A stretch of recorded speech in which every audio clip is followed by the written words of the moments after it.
તો મિત્રો આપણે આવ્યા હતા બોખરી ગામમાં અને બોખરી ગામમાં પછી સરસ્વતી નદી મોગેશ્વર ડેમમાં આવે એનું પાણી ચાલુ થઈ ગયું તો આપણે તમે વિડીયો અંદર બતાવવાના છીએ તો તમે વિડીયો છેલ્લે સુધી બન્યા રહેજો। જો અમે ત્રણ જણા આવ્યા છીએ, અમારા ભાઈ છે આર્યા રાજવીરભાઈ, એવાની ચેનલ છે રાજવીર જારા ઓફિશિયલ ઇન્સ્ટાગ્રામ યુટ્યુબમાં, તો તમે એનો સપોર્ટ કરજો। એ બી બહુ મસ્ત વિડીયો બનાવી અને આપણા ખાસ મિત્ર બરાબર। જો આપણે તમે બતાવીએ, જો આ રહી આપણે બોખરી ગામની નદી છે જે મોગેશ્વર ડેમમાં જાય અને હાલ ઈકાને આટલું પાણી હેડે જો તમે આ બાજુ સમજો હો તો એ લગભગ સવાર સુધીમાં મોગેશ્વર ડેમમાં પહોંચી જાય તો જો ચાલુ રહે હતો। બાકી જો બહુ મસ્ત નજારો દેખાય અને આપણે નીચે જઈને તમે બતાવીએ તો એનું લોકેશન, પણ પહેલાં આપણે તમે ઉપરથી પુલનું બધું બતાવી દઈએ। જો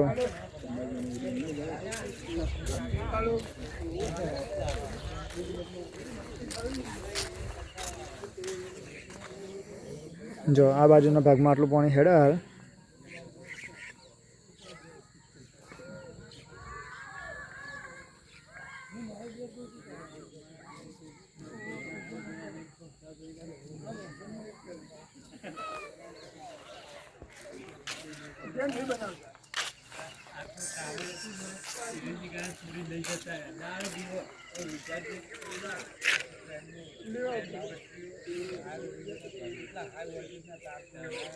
જો અમે બે નદીઓ આવો, એક બાજુ જો આ બાજુ તો એ ખારીવાળી નદી અને આ બાજુ બીજી નદી આવે।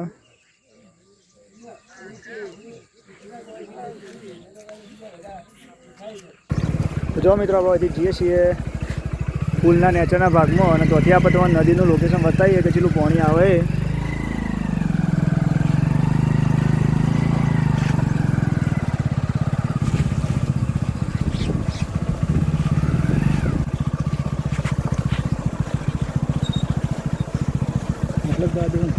બસ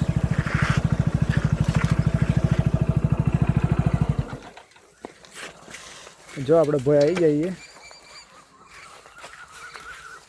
અને હાલ આટલું પાણી આવે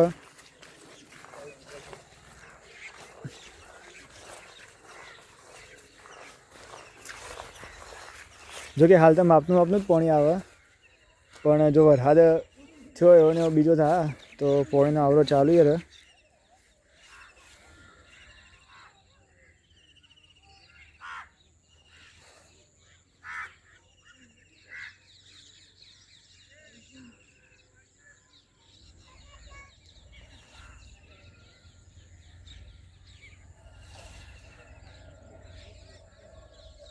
જો હવે પુલના બીજી બાજુ જઈએ અને પછી તમે બતાવીએ।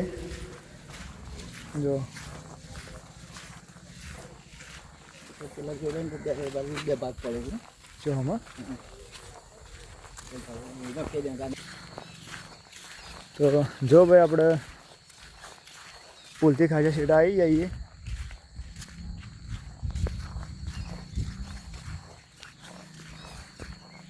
જો આપણો એકણ આગળ આવે એટલે આટલું હાલ પાણી હેડે તો મિત્રો અહીંયા આવીને બે ભાગ પડી જાય છે, એક ભાગમાં પાણી જાય છે અને એક ભાગમાં જાય છે। તો મિત્રો વધારે પાણી આ ભાગમાં જઈ રહી છે અને આ ભાગમાં થોડું મીડિયમ જઈ રહી છે। મિત્રો તમે જોઈ શકો છો નદીની આવક પાણીમાં મોગેશ્વર ડેમમાં। તો મિત્રો આ નદી આવી છે જે નવા બેમાનની જે ખારી ગામમાં થઈને આવે છે એટલે આ ખારી નદી કહેવાય છે। અને જે અર્જુની ને કુવેરકા છે ને હજી આવી નથી, તો મિત્રો એ આવશે તો તમને અપડેટ મળતી રહેશે। તો મિત્રો ચેનલ પર નવા હોય તો સબસ્ક્રાઈબ કરી નાખજો અને બાજુમાં આપેલું બેલ આઇકનને ઓલ પર સેટ કરી દેજો। તો મિત્રો જો આ નદીનો નજારો તમને કેવો લાગે છે, વિડીયો ગમે તો શેર કરતા રહેજો મિત્રો। તો જો તમે હાલ આટલું પાણી ભરેલું હોય, બાકી જો પુલે બહુ મસ્ત દેખાય હાલ તો વરસાદના વાતાવરણમાં બધું લોકેશન મસ્ત જ લાગે। અને આપણે રાજવીરભાઈએ જેમ કીધું એમ કે જો બે બાજુ નદીના બે ભાગ પડી જાય અને આપણે મોગેશ્વર બાજુ જાય એટલે પાછી બે નદીઓ ભેગી થઈ જાય અને તોથી મોગેશ્વર ડેમમાં જાય છે પાણી આ રીતે। જો કે અત્યારે તો જાય એવું લાગતું નહીં, કારણ કે પાણીની આવક થોડી ઓછી છે। જો રાતમાં કદાચ વરસાદ આવે અને ઓમ ચાલુ રહે તો કદાચ મોગેશ્વર ડેમમાં પાણી પહોંચી જાય તો એની અપડેટ આપણે તમને આવતા રહેવું। બાકી તમારો વિડીયો ગમે હોય તો વિડીયોને લાઈક કરી દેજો અને ચેનલ પર ન હોય તો। અને જે બે ભાગ પડે છે ને મિત્રો, જે બે ભાગ પડે છે ને આગળ જઈને આમ ભેગા થઈ જાય છે મિત્રો। તો તમે તમારે જોવા હોય તો આ ગામમાં તમે આવી શકો છો। તો મિત્રો આ નદીમાં જે અહીંયા જે ભાગ જાય છે જે મેન ભાગ છે, અહીંયા પાણી વધારે જઈ રહ્યું છે અને અહીંયા થોડું ઓછું રહી જાય છે અને આગળ જઈને આમ બે ભેગા થાય છે। તો મિત્રો ચેનલ પર નવા હોય તો સબસ્ક્રાઈબ કરી દેજો, વિડીયો લાઇક કરજો અને ગમે તો આગળ શેર પણ કરજો. તો આપણે તમને આ બધી અપડેટ આપણે તમને આલતા રહેવું, બરાબર. અને એક મસ્ત કમેન્ટ કરી દેજો જેથી કરીને મને પણ ઉત્સાહ જાગે તમારા માટે આવા જોરદાર વિડીયો લઈને આવવાનો.